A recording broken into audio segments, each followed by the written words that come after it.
O Livro dos Espíritos, parte 2, do Mundo Espírita ao Mundo dos Espíritos, capítulo 1 dos Espíritos.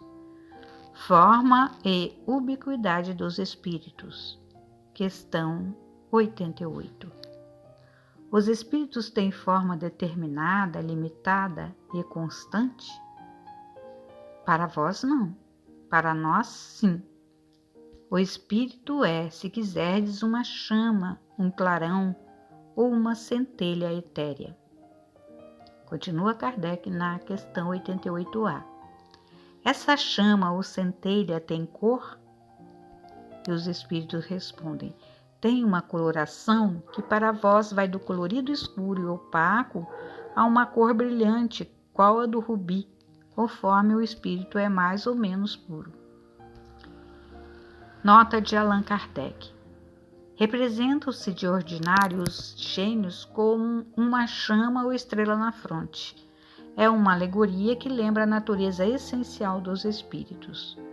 Colocam-na no alto da cabeça porque aí está a sede da inteligência. Vejamos a questão 88, comentada pelo Espírito Miramês, na obra Filosofia Espírita, volume 2, psicografia de João Nunes Maia. Forma dos Espíritos.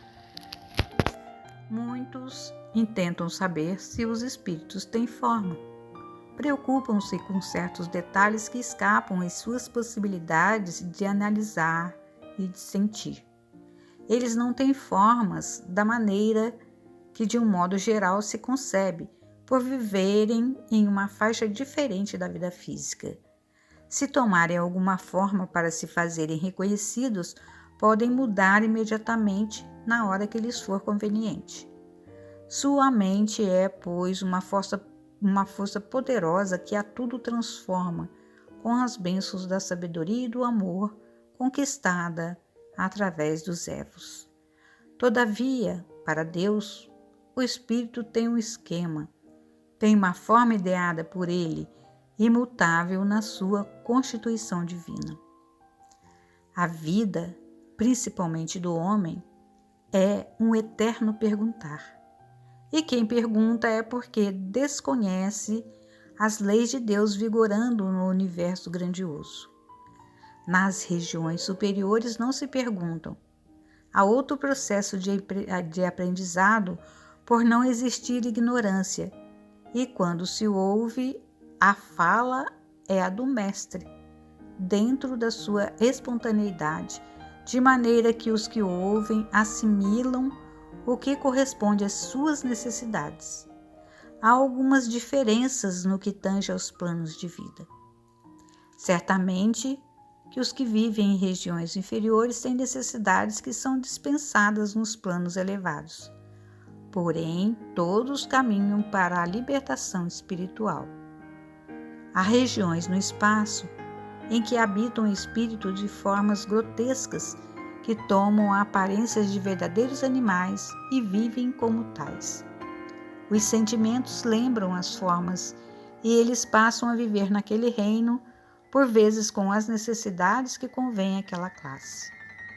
A vida nos dá o que pedimos pela vivência na região em que estagiamos. E os homens na carne não escapam a essa lei. O espírito animalizado na carne não consegue transformá-la. No entanto, tem as aparências do reino em que vive e pensa. E a luz que nos circunda nos fala quem somos com clareza, pois é do dito evangélico que ninguém engana a Deus. As leis agem onde quer que seja, com a plenitude da sua força, nos dando de acordo com o que somos e nos fazendo ser o que conquistamos. A reencarnação é uma bênção para os espíritos inferiores, que eles próprios desconhecem. A carne é uma esponja absorvente das mazelas, quando isso acontece. A carne é um esconderijo, senão um conforto para os prisioneiros da consciência. É justo que abençoemos o mundo físico, mormente quando passamos a conhecê-lo na profundidade dos seus objetivos. O corpo humano, para o espírito, é a bondade de Deus visível aos que não têm olhos para ver o que não se pode ver com os olhos da carne. Os espíritos não têm forma sob o ponto de vista da forma como pensas. No entanto, é uma chama divina, é uma luz que o dotou de todas as qualidades a serem desabrochadas, de modo a enriquecer a vida, lembrando o seu Criador. Não devemos parar de pesquisar as belezas espirituais, porém, devemos fazer esses processos ensinados pelo Evangelho, estimulando todas as virtudes no centro do coração, para que essa luz seja um sol a fim de confortar-lhe a consciência.